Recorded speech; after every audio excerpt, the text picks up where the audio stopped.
Hello friends, मैं हूं नरेंद्र माहेश्वरी और आज बेसिकली मैं आपको तीन ऐसी इंडस्ट्रियां बताने वाला हूं जो वॉर टाइम में टेंशन के जो है वो टाइम के अंदर जो है वो बहुत ही ज़्यादा प्रॉफिट जो है वो कमा रही होती हैं। वो कौन सी ऐसी फैक्ट्रियां हैं, तो आज मैं आपके साथ ये चीज़ें एक्सप्लेन करने वाला हूं।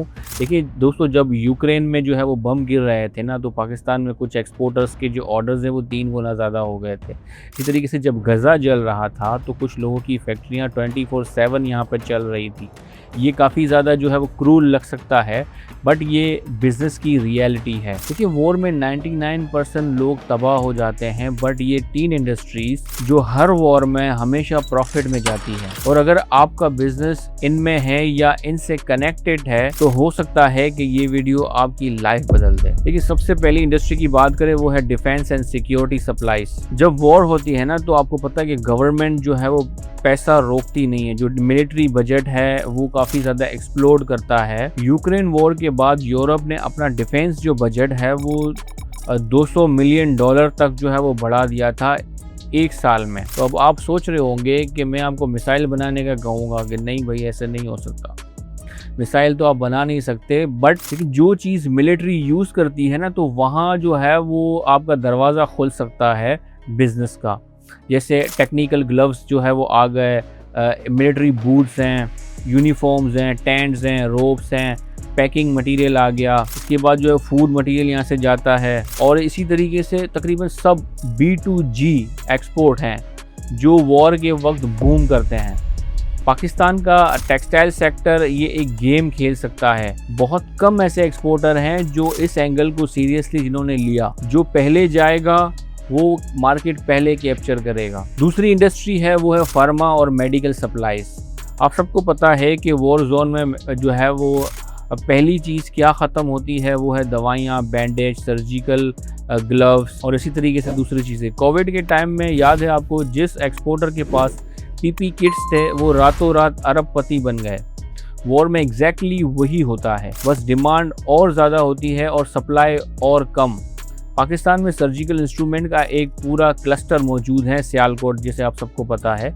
ये दुनिया के एक मेजर सर्जिकल एक्सपोर्टर हैं। वॉर के वक्त इनके बायर्स को अर्जेंट बल्क ऑर्डर जो है वो मिल जाते हैं बड़ी इजी से। और जो एक्सपोर्टर रिलेशनशिप पहले ही बना चुके होते हैं उनके साथ, वो सिर्फ ऑर्डर ले रहे होते हैं। और इस तरह की सिचुएशन में आपको पता है कि प्राइस जो है वो जो मुंह मांगा, जो कहते हैं ना पैसा, तो वो आप मुंह मांगा पैसा आप कमा सकते हो इस तरह की सिचुएशन के अंदर। तीसरी जो इंडस्ट्री है वो है फूड एंड एग्रीकल्चर की। देखिए ये सब अंडरस्टूड है ना, और सबसे पावरफुल भी। अच्छा, फूड और एग्रीकल्चर इंडस्ट्री जो है ना, ये सबसे अंडररेटेड है। अक्सर जो है वो लोग इस एंगल से सोचते ही नहीं है। और सबसे, हालांकि ये सबसे पावरफुल इंडस्ट्री है। जब वॉर होती है तो फार्मिंग, जाहिर सी बात है, जहाँ वॉर हो रही है वहाँ फार्मिंग रुक जाती है, सप्लाई चेन टूट जाती है।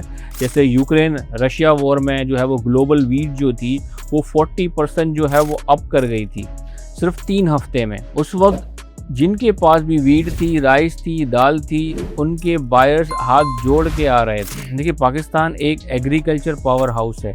जैसे राइस है, मैंगो है, डेट्स है, ऑनियन है, बट हम स्टिल अपनी इन सब चीज़ों को जो है ना वो अंडर वैल्यू जो है वो करते हैं। हम अंडर रेटेड इन सब चीज़ों को करते हैं। वॉर के टाइम फूड इम्पोर्टिंग जो कंट्रीज़ हैं वो डिस्पैरेट होती हैं।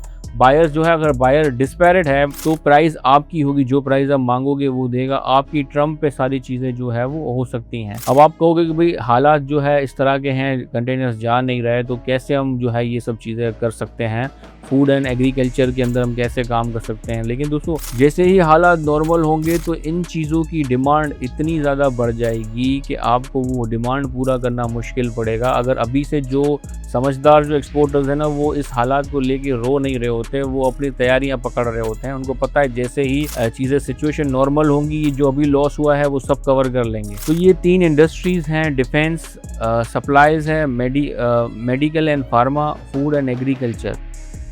तो ये वो प्रोडक्ट हैं जो वॉर के टाइम पे जो है वो हाथ के हाथ जो है ये बिकते हैं। लेकिन मैं ये नहीं कह रहा कि वॉर अच्छी चीज़ है। मैं ये कह रहा हूँ कि दुनिया का सिस्टम ऐसा ही है और इस सिस्टम में सर्वाइव करना है तो स्मार्ट बनना पड़ेगा। उम्मीद है आपको ये चीज़ें अच्छी लगी होंगी। अगर अच्छी लगी हो तो कमेंट्स में बताइएगा। हमारे चैनल को सब्सक्राइब करना ना भूलें। अपना बहुत बहुत ख्याल रखिएगा। अल्लाह हाफ़िज़।